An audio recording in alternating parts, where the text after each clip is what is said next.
Hey guys, my next country on the list is Guatemala. I'm at its capital, Nueva Guatemala de Asunción, or the New Guatemala of the Assumption. The name of Guatemala comes actually from Nahuatl language, and it means the place of many trees. And the first tracks of human habitation of this country are since 12,000 years ago. And the most notable civilization that inhabited these lands were Mayas. And the entire territory was more or less the core of the Maya civilization. In 16th century, the Spaniards arrived. They ruled here for 3 centuries until 1821, when they joined to the First Mexican Empire for 2 years until 1823.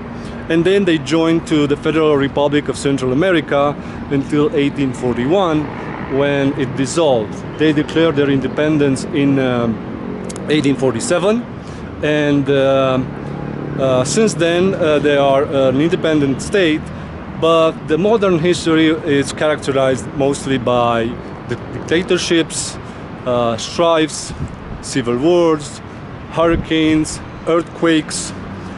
The country has around 36 volcanoes, of which 33 are on the line of the Ring of Fire. 4 of them are still active. One is to the south. I can't show it from here, almost nothing in the distance because the smog of the city is so dense. But it's Pacaya volcano, which is still active towards the south, and towards the west is volcano of fire, or Volcano del Fuego. It's one of the most powerful ones. And towards the far west side of the country is the highest point for the country, and also the highest point for the entire Central America is the volcano of Tayulmulco, has 4,220 meters above sea level.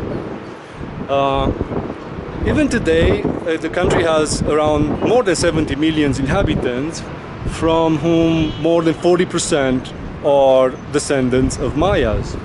And here at its capital, the first city was since 1500 before Christ, and it was called Caminal Yuyu, and it was located right in front where you see this hill.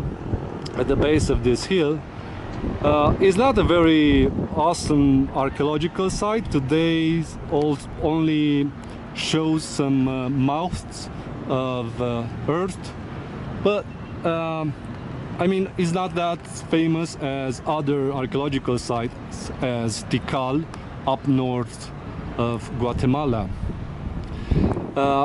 Here in the city are living more than 1 million inhabitants. There are some landmarks. I'm standing actually on the roof of the National Theater of Guatemala. They allow you to come and visit this place, to have a 360-degree view over the city.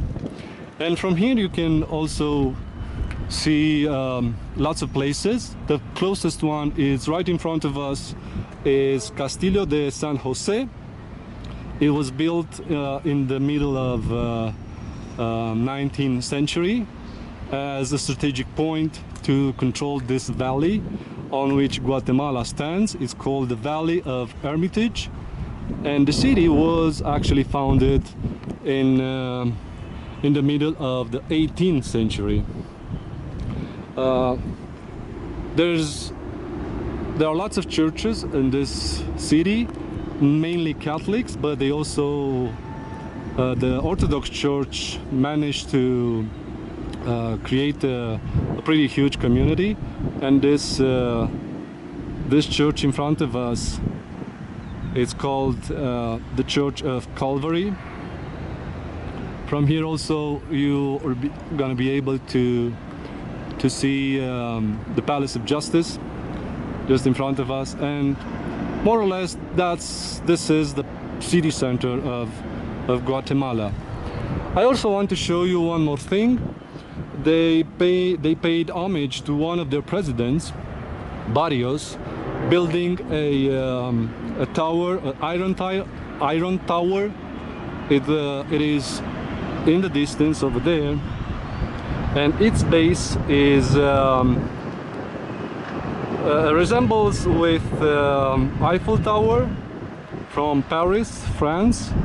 It has almost 72 meters in height, and celebrates 100. It was built in 1935, celebrating 100 years since the birth of their president, and it's called Torre del Reformador, or Tower of the Reformer. So this is Guatemala City, the capital of Guatemala,